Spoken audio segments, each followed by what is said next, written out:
So together we came up with this idea of Health Masters International, where we would fuse Eastern and Western approaches to medicine and health and try to insert it into particularly we were going to try to start in the United States because the United States was so wealthy and had all the resources, and China at that time was relatively underdeveloped, and nobody really wanted to have much to do with China. But Phil knew that China was going to rise. And I had the intuition that it would just based on my Qigong experience.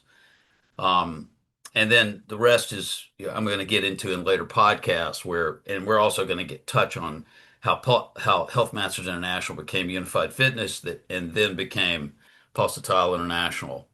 So now we get into Phil's history, and I'm just going to let you take it from here. Here's a photo on the left to Phil. And could you just comment on this picture here, Phil? That's you. Sure. The first one on as you look at it, the left-hand side Yep. would be then Secretary of Defense Caspar Weinberger. Hmm. And next, and on his um uh, left, I guess it would be the Chief of Staff of the PLA. And on his right would be the vice chairman of the military commission at the time, Yang Shangkun. So the picture highlights, and then the center picture as well, in the 1980s, a very special relationship between China and the US was created and enacted on by President Reagan and Chinese leader Deng Xiaoping.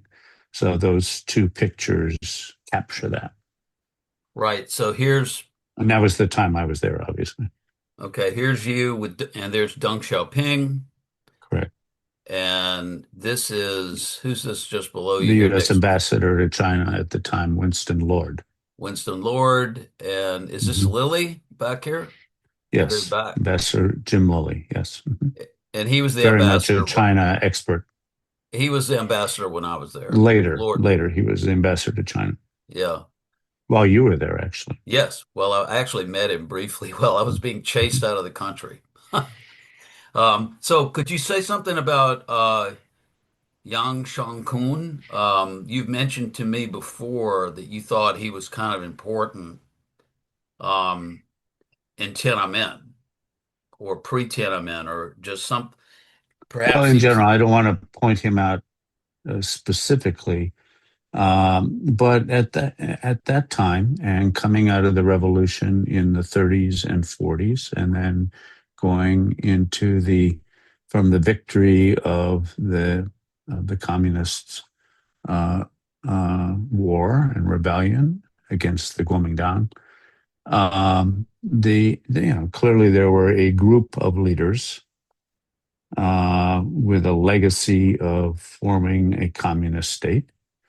And Yang Shangkun, that general there, would have been amongst that small group of leaders coming out of the revolution. And now, in the execution of state governance, in this case in the 1980s.